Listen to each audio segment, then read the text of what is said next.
Halo, Assalamualaikum. Jumpa lagi di channel Pojok Buku Hudaya.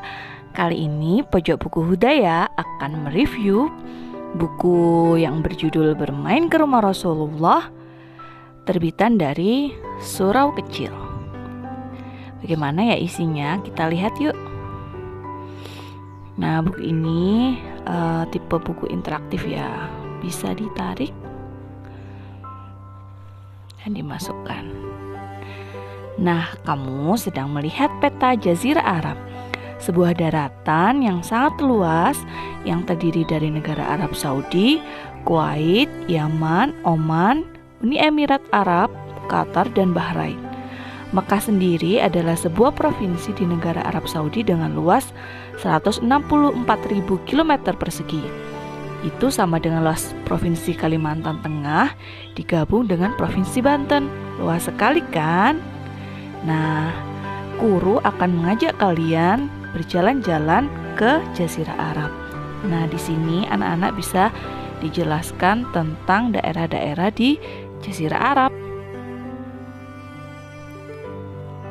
Sejak dulu, Mekah adalah kota yang sangat sibuk, tempat pengelana dari berbagai negara singgah, berdagang, dan beribadah. Allah Subhanahu wa Ta'ala menyebut kota ini dengan berbagai nama di dalam Al-Quran. Nah, kita bisa mengajak anak-anak untuk menemukan beberapa orang, hewan yang ada di contoh sini. Mereka bisa menemukan di gambar yang lebih besar. Oke, halaman selanjutnya ini tentang Ka'bah. Ka'bah ini dibangun oleh Nabi Ibrahim alaihissalam dan putranya Nabi Ismail karena diperintah oleh Allah SWT. Dahulu di dalam Ka'bah tersimpan banyak barang-barang berharga dan di sekelilingnya berjejer 360 berhala. Apakah kamu tahu apa saja yang ada di dalam Ka'bah setelah Islam datang? Nah, kita lihat ya apa saja yang ada di dalam Ka'bah. Nah, di sini kita bisa membuka isi dalam Ka'bah. Ternyata ada lemari kecil, 3 tiang kayu penopang Ka'bah, lantai putih, dan juga tangga untuk menuju langit-langit untuk mengganti kiswa atau kain penutup Ka'bah. Nah, seru ya fiturnya. Ka'bah menjadi bangunan tinggi pertama selain rumah yang dibuat oleh manusia di bumi.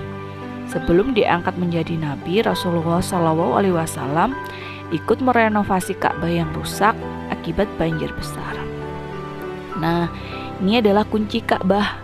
Ka'bah memiliki kunci besar yang dilapisi dengan emas. Loh, memangnya kenapa Ka'bah harus dikunci? Karena banyak sekali orang yang ingin masuk. Kini Ka'bah hanya bisa dimasuki oleh orang-orang yang mendapat izin dari Raja Arab Saudi. Nah, kalau sumur Zam-Zam di mana ya? Kalau sumur Zam-Zam dulu letaknya nggak jauh dari Ka'bah, tapi kini dikelola agar tidak mengganggu pengunjung Ka'bah dalam melaksanakan kegiatan ibadah. Sehingga kini sumurnya berada di bawah lantai tawaf. Apakah kalian pernah minum air Zam-Zam? Biasanya kalau orang pulang dari haji itu kan bawa air Zam-Zam ya. Nah, Rasulullah SAW itu sangat menyayangi hewan-hewan di sekitarnya. Hewan apa saja ya yang ada di sekitar Rasulullah? Ada bagal.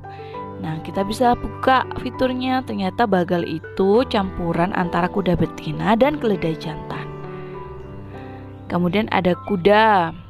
Nah, Rasulullah memelihara banyak kuda. Salah satunya bernama Al-Luhaif yang ekornya sangat panjang hingga menyentuh tanah. Kucing. Nah, hewan lucu ini menjadi sahabat manusia sejak lama. Apakah kamu juga melihara kucing? Siapa namanya ya? Kambing. Nah, Rasulullah itu gemar meminum susu. Beliau memerasnya sendiri dari kambing peliharaannya. Mereka tumbuh sehat dan memberikan susu terbaik untuk Rasulullah. Keledai. Rasulullah tidak jarang berkendara dengan keledainya. Beliau memperlakukannya tanpa menyakiti mereka. Ada domba, dan yang sering digunakan untuk bepergian adalah unta. Para sahabat Rasulullah mengenal baik unta kesayangan Rasul. Siapa namanya? Ya benar, Qaswam. Qaswa ini selalu menemani Rasulullah berhijrah dari Mekah ke Madinah dan menentukan lokasi rumah Rasulullah di sana. Nah, ini yang paling utama. Akhirnya kita sampai di rumah Rasulullah. Ternyata rumah Rasulullah itu sederhana ya. Cuma ada tempat tidur, gentong air, dan juga tembikar. Nih. Jadi Rasulullah itu mengajarkan kita agar hidup dengan sederhana. Dinding rumah Rasulullah itu dilapisi tanah liat beralas tanah dan atapnya dari pelepah kurma. Di rumah inilah Rasulullah selalu menghabiskan malamnya dengan berdoa dan mengingat Allah. Nah, di sini ada banyak barang-barang. Anak-anak bisa kita ajak untuk memilih barang mana saja yang kira-kira sesuai pada zaman Rasulullah. Oke, ini halaman terakhir. Ini adalah pohon sahabi.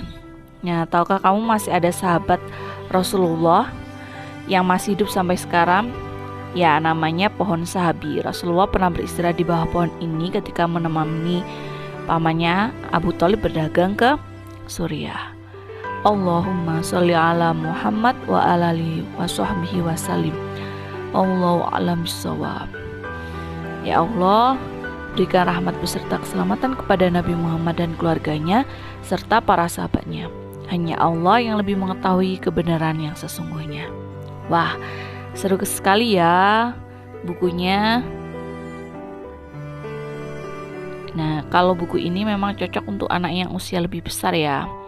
Tapi kalau mau dibacakan sebelum tidur juga bagus untuk memperkenalkan anak-anak tentang kesederhanaan dan kasih sayang Rasulullah untuk sekitarnya. Terima kasih, sampai jumpa di buku selanjutnya.